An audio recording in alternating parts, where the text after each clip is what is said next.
Hi friends, it's Katya. Welcome back to my channel, and happy February, the month of Valentine's and Galentine's, and the perfect month for watching and reading rom-coms. I love watching and reading romances, so I thought that today could be a fun opportunity to recommend romance books based on romance movies, but we're mostly going to be focusing on rom-coms today. And although it's a range of different rom-coms, most of them fall under the golden age of rom-coms, at least in my opinion, the early 2000s. So I hope that you see your favorite romantic comedy movie in this list. Let me know what your favorite is overall. I would love to know. First movie we're going to start with is How to Lose a Guy in 10 Days, and the book that I'm going to recommend to go with this movie is Just My Type by Fallon Ballard. Both of these stories feature characters with really strong personalities who end up in sort of a rivalry with themes of enemies to lovers and a competition of sorts running throughout. Now in How to Lose a Guy in 10 Days, we follow Kate Hudson's character Andy, who is trying her best to write an article about how she can get a guy to break up with her in 10 days. We're also following Matthew McConaughey's character Benjamin, who is trying to prove that he can stay in a relationship. So there's this really fun push and pull between the two of them when they end up dating each other. In Just My Type, we follow Lana and Seth. Lana and Seth actually used to date a long time ago. They were high school sweethearts. Now since they broke up, Lana has been in relationship after relationship while Seth has stayed mostly single. The two of them are both writers and they end up working at the same publication, and the two of them start a competition about whose article series that they're going to write is going to be more popular. So Lana, since she has been in relationship after relationship, decides to try to be single and just try to like date casually, whereas Seth is on the hunt for like a serious relationship. He's looking to settle down, and so he's writing his article series about that. And their boss decides that whichever of them ends up with the more popular article series is going to gain the coveted position of columnist that they're both vying for. The two of them end up helping each other put together dates and come up with ideas for each of their respective articles. So there's definitely some tension because of this competition between them.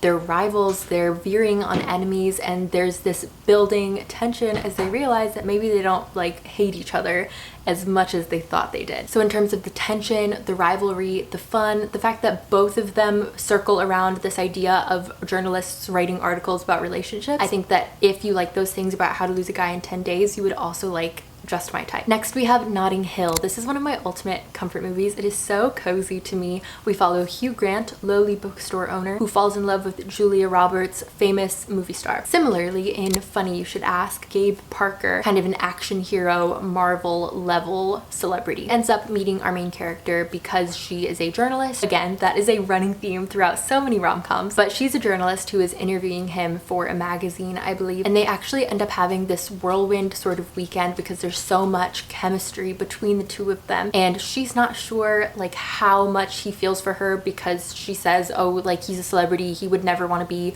with somebody like me. But in doing this interview, they see that they have a really strong connection. Now jump forward, I believe 10 years, there's a 10-year time jump, and they're reconnecting again and realizing how much they still have in common despite the fact that their lives are very different. I thought this book was so sweet. I really enjoyed the love interest in particular. Now the lead, on the other hand, could sometimes be a little bit frustrating just because, like I said, she was so convinced that the love interest should not have anything to do with her, and that like, oh, why would he be interested in me? And it was just kind of silly because it was so clear to the reader that they were both like very into each other and really compatible and really sweet. And so overall I really enjoyed this, and I think that if you like Notting Hill, that Funny You Should Ask is another one that should be on your radar. Now if you like YA and you like the Netflix adaptation of To All the Boys I've Loved Before, I think you would maybe find success with Excuse Me While I Ugly Cry. In To All the Boys I've Loved Before, Lara Jean writes these really gushy, embarrassing love letters to every boy that she has a crush on, kind of just as a way to get her feelings off of her chest. But she does not mail these letters to the boys. That would be too embarrassing. It's just for her,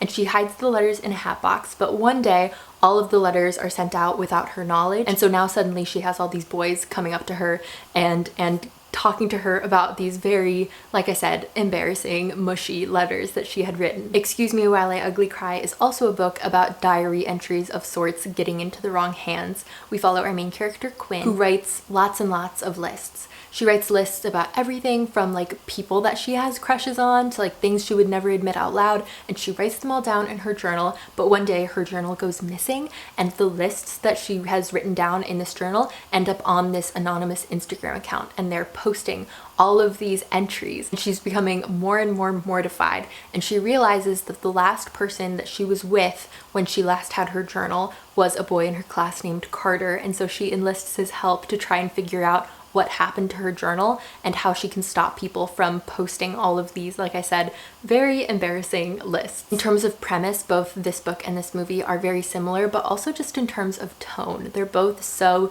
cute and sweet and fun. And besides the romance, since it's a YA, there are also lots of themes about just like growing up and learning who you are. So if you like that movie or you like the book that it's adapted from, I think you might also like Excuse Me While I Ugly Cry. Next, I'm going to recommend Boyfriend Material by Alexis Hall. This is a fake dating romance where Luke decides to fake date the very serious and buttoned up and perfect seeming Oliver because Luke needs to help his public image. He's a little bit of a low-level celebrity, and he has had some bad press recently, and he really wants to fix his image. And what better way to appear the way that he wants to appear, which is more serious, than by dating somebody who is very serious. The movie that I'm going to pair with this book is Bridget Jones's Diary. Much like Bridget, Luke is a little bit of a hot mess. In Bridget Jones's Diary, we follow a character who is really trying to like fix her life, and she's setting all these New Year's resolutions and trying to like better herself in all of these different ways that she thinks that she needs to better herself, and she ends up falling for a man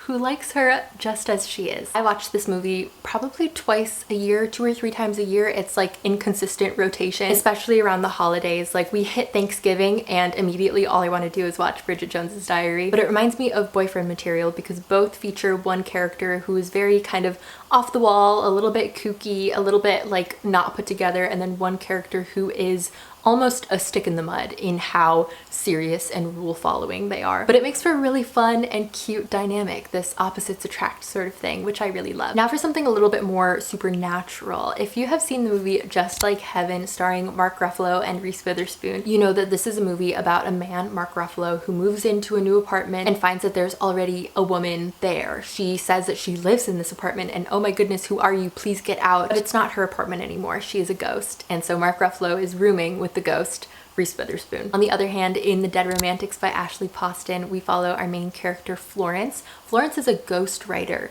who can also see ghosts. And at the beginning of the book, she finds out that her editor has recently become a ghost and she's the only person who can see him. They start gaining feelings for each other. But unfortunately, like I mentioned before, he is a ghost. In terms of premise, this movie and this book are pretty similar, but tonally, Just Like Heaven definitely veers toward this like cheesy, upbeat, sort of campy energy, especially towards the end. It gets a little bit ridiculous, but in a fun way. Whereas in The Dead Romantics, although there are light, funny moments, things are mostly overall pretty somber. A big theme of the book is the fact that Florence has to go home to help plan a funeral, and so there is this thread of grief and mourning that goes through the book, and like I said, they're big themes throughout. But generally, if you enjoyed this book or this movie, I think you would also find success with the other one. If you like The Prince and Me starring Julia Stiles, I think you would have a lot of fun with American Royalty. The Prince and Me follows a character who is at university and ends up falling in love with an undercover prince and then gets swept away to his kingdom and gets involved in like the politics in the kingdom there. In American Royalty, we're following a prince who is putting on a benefit concert for a relative of his who's passed away, and one of the people that he ends up inviting to perform is a celebrity from America, a rapper named Duchess. Now her real name is Danielle, and as Danielle and the prince spend more and more time together in England as they're getting ready for this concert, they end up falling in love. So if you liked the royalty aspect of The Prince and Me, I think you would have fun with American Royalty as well. This is a book that I don't always see a lot of people talking about, and I think that it deserves a little bit more buzz because it was a lot of fun. If your favorite romantic comedy is Love, Rosie following Lily Collins and Sam Claflin, I think you would really like Love and Other Words by Christina Lauren. If you love this movie and you haven't read this book, I am absolutely shocked because they are so similar in terms of them both following childhood friends who end up separated because of something dramatic and then end up coming back together and falling in love. Now in Love, Rosie, we follow a much more linear story where we're following the characters as they grow up and as they're in school and then as their paths diverge and then as, again, they meet later in the story. Whereas in Love and Other Words, at the beginning of the book, they have been separated and we see them back together mostly through flashbacks. These are both overall happy stories, but they both have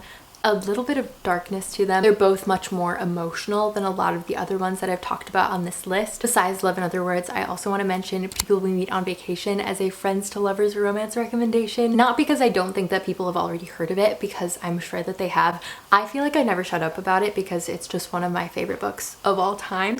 But this is a romance which follows Poppy and Alex. It's also told through a lot of flashbacks, but it's about them going on vacations together and falling in love over their course of many years being friends. This is a book that is like my soul book. I love it so much because I feel like if you combine Poppy and Alex's personalities, you get me, and so I just feel a really deep connection to it, and I really love those characters and that story. So if you're looking for an emotional friends to lovers like Love, Rosie, I recommend Love and Other Words and People We Meet on Vacation. All right, those are all of the recommendations that I have for today. I'm sure that I missed so many good matches, so let me know down below what your favorite rom-com is. I would love to know. I know there were a few that are my like all-time favorites, things like Sleepless in Seattle and You've Got Mail and While You Were Sleeping, and even Rye Lane. I watched that recently and really loved it, that I would love to find books to match with. So if you guys have recommendations, I would love to know. But thank you so much for hanging out with me and spending time with me. I really appreciate you. I hope you have the most wonderful day. Don't forget to like and subscribe and click the bell to be notified of the next time I post, and I'll see you next time.